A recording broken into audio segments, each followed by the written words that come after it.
Hello everyone. तो आज हम क्वेश्चन की सीरीज को कंटिन्यू करेंगे और जिसमें आज हम सॉल्व करने वाले हैं third question which is write a program to find maximum between three number. तो अब क्वेश्चन इज कि हमें थ्री नंबर्स दिए। Let's suppose a is equal to 10, b is equal to 50 and c is equal to 100। Our task is to find out the maximum number between them. तो the maximum is c which is 100। ठीक है, तो हमारा task ये रहेगा कि हमें तीन नंबर लेना है यूजर से और इसमें से बताना है कि कौन सा नंबर हमारा मैक्सिमम है। तो हमारा लॉजिक क्या होना चाहिए कि सबसे पहले हम देखते हैं कि ए कब बड़ा हो सकता है ना। जो ए नंबर है हमारा कब वो ग्रेटर हो सकता है। तो क्या क्या मैं कह सकता हूँ कि यदि ए जो होगा मेरा बी से बड़ा होगा एंड ए जो होगा मेरा सी से भी बड़ा होगा तो हमारा कौन सा नंबर बड़ा हो जाएगा? तीनों में से ए बड़ा हो जाएगा। सो this is our first condition इसके ए के ग्रेटर होने की। तो अब बात करते हैं हमारे बी की।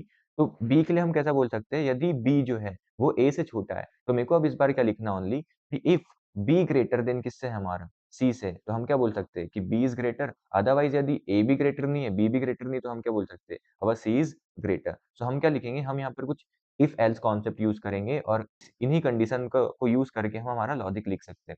कैसे लिखेंगे? तो पहला लॉजिक है सिंपल कि हम पहले लिखेंगे भाई ए कब बड़ा हो सकता है। सबसे पहले हमें वो देखना है कि ए कब बड़ा हो सकता है। तो हमने अभी जैसे बात करी कि यदि ए बी से बड़ा होगा एंड ए सी से बड़ा होगा तभी हमारा क्या होगा? ए तीनों में से बड़ा होगा। हम कैसे लिख सकते हैं? तो हम लिखेंगे कि if a is greater than b and because here we are using a and operator. Okay, and a is greater than c. अगर ये कंडीशन हमारी ट्रू होती है तो इसका मतलब क्या हो गया? इसका मतलब हो गया है कि ए इज ग्रेटर। इसका मतलब यही है क्या कि ए हमारा क्या है? ग्रेटर है। अदरवाइज इन एल्स इफ, मतलब यदि हमारी वाली कंडीशन ट्रू नहीं होती है इसका मतलब क्या? इसका मतलब हो गया है कि हमारा ए जो है वो बड़ा नहीं है। तो हमें अब किसमें चेक करना है? बी और सी में कौन सा बड़ा है। तो मैं यहाँ एल्स इफ में लिख देता हूँ कि क्या कि इफ यदि बी ग्रेटर देन है सी, बी ग्रेटर देन सी इसका मतलब क्या हो जाएगा? यदि वाली कंडीशन ट्रू हो जाएगी तो हम यहाँ लिख सकते हैं, हम लिख सकते हैं बी इज ग्रेटर, राइट। और यदि वाली कंडीशन में हमारी क्या होती है? फॉल्स हो जाती है सेकंड वाली भी, तो हम क्या बोलेंगे? हम एल्स कंडीशन में लिख सकते हैं ए भी यहाँ पर बड़ा नहीं है। ये वाली कंडीशन हमें पता चल गया नहीं ए भी हमारा बड़ा नहीं है। ये वाली कंडीशन हमें पता चल जाता है कि हमारा बी भी बड़ा नहीं है। तो ऑटोमेटिकली हम क्या बोल सकते हैं क्या एल्स में? यस, अगर ए भी बड़ा नहीं है बी भी बड़ा नहीं है तो सी बड़ा होगा। ओके, सो हम यहाँ पर क्या लिख देंगे? हम यहाँ पर लिख देंगे c is greater. So let's try run this code. Suppose हमारे पास है a is equal to 20, b is equal to 30 and c is equal to 50। So इसको चेक करते हैं। सबसे पहले यहाँ पर आए हम, ठीक है। तो हमने देखा क्या a b से बड़ा है क्या? a b से बड़ा है नहीं। a की वैल्यू क्या है? 20, b की वैल्यू क्या है? 30। अपनी वाली कंडीशन क्या हो जाएगी? फॉल्स। यदि एक कंडीशन फॉल्स हो जाती है तो अगर इधर वाली ट्रू भी होती है तो हमने कौन सा ऑपरेटर यूज किया? एंड ऑपरेटर, मतलब ये वाली कंडीशन तो हमारी इसमें फॉल्स हो जाएगी। अब हम यहाँ पर आ जाएंगे सेकंड वाली कंडीशन पे। सेकंड वाली कंडीशन पे चेक किया क्या बी की वैल्यू क्या है? 30, सी की वैल्यू क्या है? 50। क्या 30 50 से बड़ा है? नहीं, हमारी वाली कंडीशन भी क्या हो गई यहाँ पर? फॉल्स।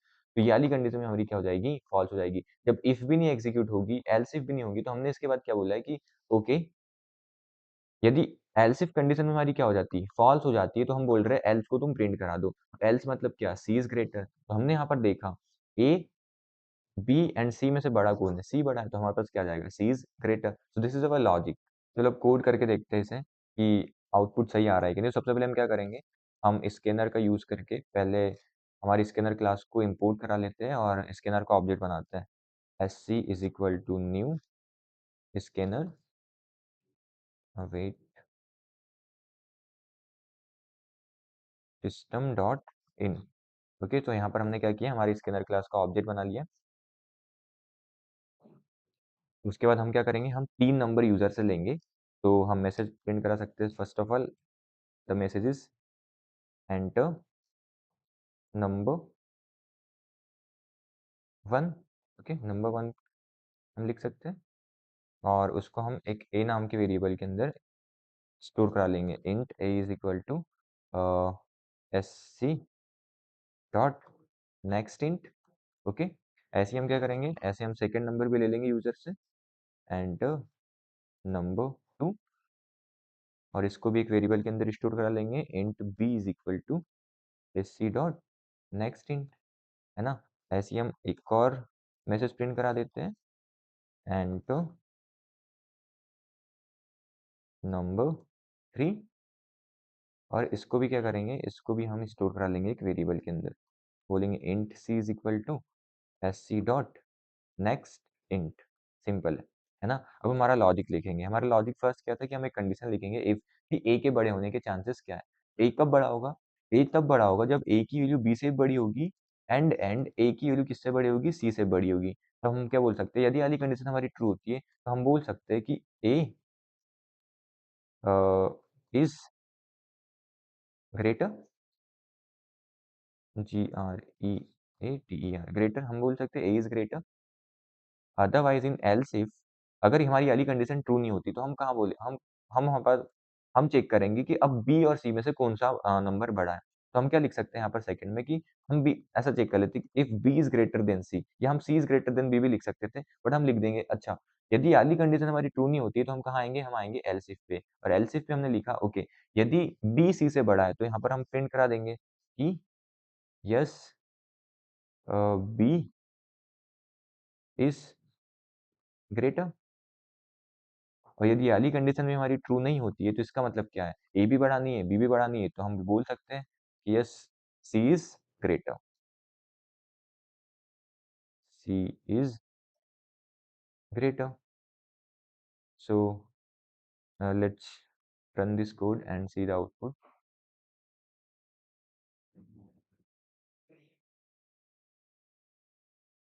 तो हमने बोला एंटर फर्स्ट नम, मैंने हम एंटर करेंगे 100, let's suppose 200 and 500, which one is greater, 500। so you can see the output 500 is greater here. So in this way we can solve this question. Thank you.